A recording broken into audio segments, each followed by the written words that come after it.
헤르만 바빙크의 하나님의 큰일 제2장 하나님에 대한 지식. 하나님께서 인간의 최고선이라는 것은 성경이 증언하는 진실이다. 인간을 하나님의 모양과 형상으로 창조하심으로써 우리가 하나님을 창조주로 인식하고 마음을 다하여 사랑하도록 하셔서 영생을 누리도록 하신다.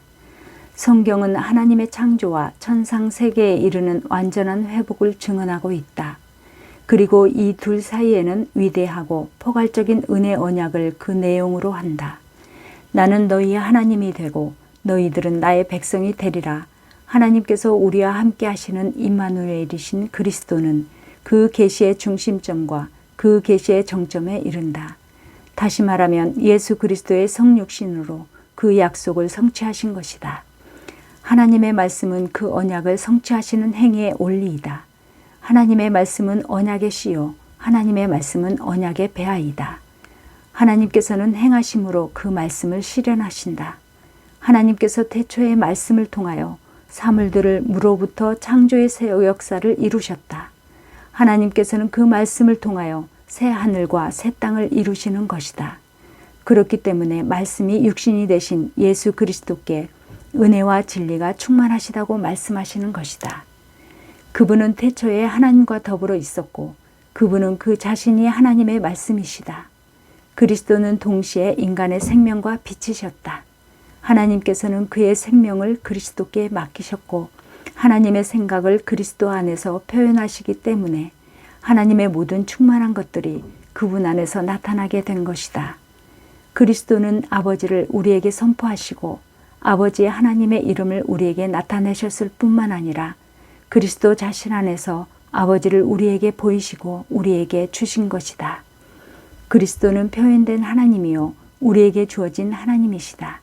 그분은 스스로를 계시하시는 하나님이시요 스스로를 나누어 주시는 하나님이시요 따라서 진리와 은혜가 충만하신 것이다.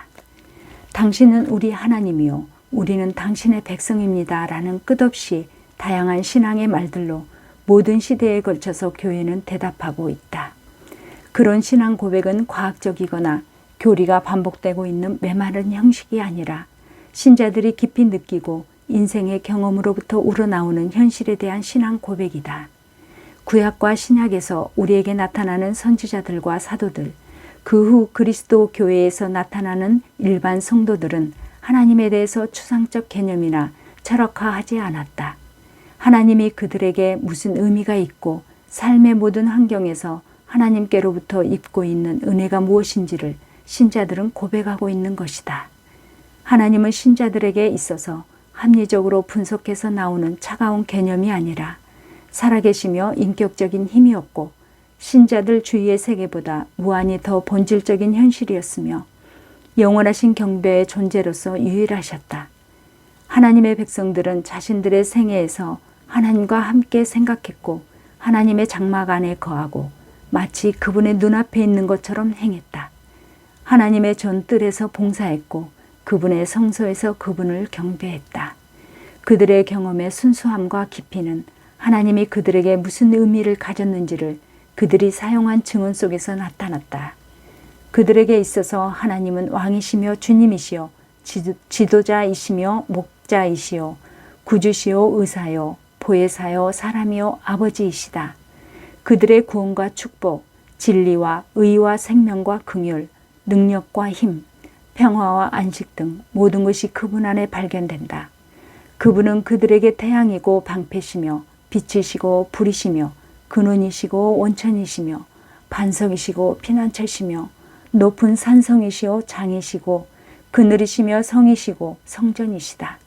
세세하게 세분된 물건으로 제공해야 하는 모든 것들은 하나님 안에서 그의 백성에게 유용한 구원의 풍성한 형상이요 모양이었다. 하나님의 사랑은 다른 모든 소유물을 초월한다. 그 사랑은 하나님의 백성들이 느꼈던 경험이다. 사랑은 하나님의 아들 안에서 백성들의 기쁨을 위해서 선물하신 것이다. 이런 의미에서 그리스도는 인간을 위한 영생, 곧 구원이 유일하신 참 하나님과 그의 보내신 자 예수 그리스도를 아는 데 있다고 하셨다. 그 지식은 특별한 성격을 가지고 있다. 우리가 얻을 수 있는 다른 모든 지식과는 다르다. 그 차이는 정도의 차이가 아니라 원리와 본질의 차이이다.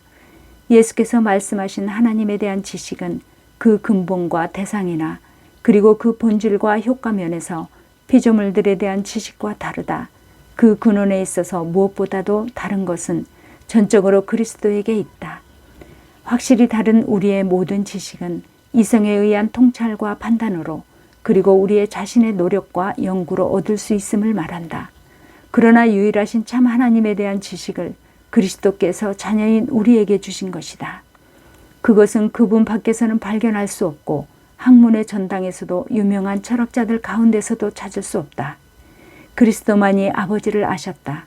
그래서 우리는 그리스도를 믿는 믿음으로 알게 된다. 하나님을 아는 지식은 그의 대상에 있어서 다른 모든 지식과는 구별된다. 다른 모든 지식에 있어서 그것이 우리 시대에 무엇보다도 그 영역이 아주 넓어졌더라도 피조물들 둘레에 빙빙 돌고 있고 유한한 것에 제한되어 무한한 것을 발견하지 못하고 있다. 그러나 여기 대제사장의 기도에서는 우리와 함께 사신 분이 다른 지식을 물리치고 하나님에 대한 지식을 대신하게 하시는 분이시다. 인간 알아가는 지식의 대상으로서 하나님을 어떻게 측량할 수 있겠는가? 무한하시고 불가해하시며 시간과 영원히 측정할 수 없으며 천사들도 그 목전에서 그들이 얼굴을 날개로 가리게 하는 접근할 수 없는 빛에 거하시는 하나님이시다. 그러한 분이 코로 숨을 쉬고 없는 것과 마찬가지인 인간에게 어떻게 알려질 수 있겠는가? 하나님을 아는 지식은 우리의 이해를 넘는 것이지만 그리스도께서만이 아버지로 우리에게 보이셨고 그리스도께서만이 그분을 우리에게 증거하셨다. 오 인간들이여, 하나님이 누구신가를 알기를 원한다면 지혜자나 서기관들이나 이 시대의 변사에게 묻지 말고 오직 그리스도만을 바라보라. 오직 예수 그리스도께만 귀 기울여 그분의 말씀을 들으라. 하나님을 아는 지식은 근본과 내용이 특유한 하나님을 아는 지식의 본질을 결정한다. 요한복음 17장 대제사장의 기도 속에서 예수님이 말씀하신 것은 정보로서의 지식이 아니고 실제로 대신하는 하나님 자신을 아는 지식인 것이다. 이 둘 사이에는 큰 차이가 있다. 피조물, 즉 식물, 동물, 인간, 나라, 백성에 대해서 책으로부터 아는 것은 직접적이고 인격적 지식이 아니다. 지식인데 그것과는 전혀 다르다. 정보로서의 지식은 어떤 다른 사람으로부터 주어진 묘사에 해당되지만 진정한 알미란 인격적인 관심의 요소와 인격적인 개입과 마음의 활동을 내포하는 것이다. 그러나 그가 하나님을 아는 것은 인격적으로 직접 보고 통찰한 것이다. 그분은 자연 가운데 말씀 가운데 섬김 가운데 처처해서 곳곳마다 보았다. 누구보다 더 아버지 하나님을 사랑하셨고 십자가에 죽으시기까지 무엇에든지 아버지 하나님께 순종하셨다. 진리를 아는 그리스도의 지식은 진리를 행하신 그리스도의 실천과 항상 함께하는 것이었다. 지식과 사랑이 그리스도께서 병행했다. 실로 하나님을 아는 것은 하나님을 아는 지식의 많고 적음에 있지 않다. 우리가 그분 자신을 그리스도의 인격 속에서 아느냐, 그리고 우리 생애의 길에서 구체적으로 그분을 대면했느냐, 또한 우리의 영혼의 체험 속에서 그리스도의 덕과 의와 거룩을 알았느냐, 그리고 그리스도의 긍휼과 은총을 알았느냐 하는 것에 달려 있다. 그래서 이 지식은 믿음의 지식이라고 한다. 확신된 그리스도의 공로에 의해서 은총으로만이 하나님께서 값없이 주신 지식이다. 죄의 용서요, 영원한 의요, 하나님의 구원인 것이다. 그러니 그렇게 보잘것없고 연약하며 오류가 많고 어리석은 사람이 높으시고 거룩하며 홀로 지혜로우시며 전능하신 하나님을 대체 어찌 알았겠느냐는 말이다. 그리스도를 떠나서는 결코 하나님을 알 수 없다는 말이다. 우리는 하나님에 대한 지식을 그렇게 얻게 되는 한 그의 행사와 열매가 필연영생이다. 이것은 놀라운 것이 아니다. 참으로 지식과 생명과는 전혀 관련이 없어 보인다. 인간들에 있어서 가장 부유한 인생은 최대의 것을 아는 사람이다. 그 지식이 삶이 되어야 한다. 그것을 누가 이해할 수 있겠는가? 그러나 그리스도께서 말씀하시는 이 지식은 피조물을 아는 것이 아니라 유일하신 참 하나님을 아는 것이다. 하나님께 대한 이 지식은 우리의 삶을 얼마나 소생케 하는가? 하나님은 죽음과 죽은 자의 하나님이 아니요 생명과 산 자의 하나님이시다. 하나님께서는 이 지식으로 말미암아 하나님의 형상대로 재창조하시고 하나님과 교제를 회복해 하신 모든 자들을 죽음과 죽을 수밖에 없는 자리에서 일으키시는 것이다. 예수께서 이르시되 나를 믿는 자는 죽어도 살겠고 무릇 살아서 나를 믿는 자는 영원히 죽지 아니하리라 라고 하셨다. 그리스도 안에 있는 하나님을 아는 지식은 영생과 한없는 기쁨과 하늘의 축복을 가져온다. 이것들은 단지 효과만이 아니다. 하나님을 아는 지식 그 자체가 곧바로 새롭고 영원한 축복의 삶인 것이다. 이런 정신에서 존 칼빈은 제네바 요리문답에서 사람의 중요한 목적은 무엇이뇨? 라는 질문으로 시작했으며 분명하고 힘있게 그것은 사람을 창조하신 하나님을 아는 것이다 라고 하였다. 웨스터민스터 소리문답에서도 이와 같이 인간의 으뜸가는 목적이 무엇이뇨? 라는 질문으로 그 교훈을 시작한다. 그에 대한 대답으로 짧고 의미심장하게 하나님을 영화롭게 하며 영원토록 그를 즐거워하는 것이다 라고 대답했던 것이다. 오늘의 기도. 맞습니다. 주님을 알고 주님을 사랑하는 것보다 더 소중한 일은 없습니다.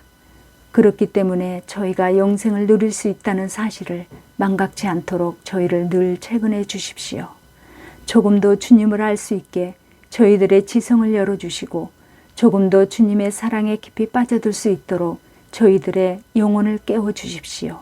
주 예수 그리스도의 이름으로 기도하옵나이다. 아멘.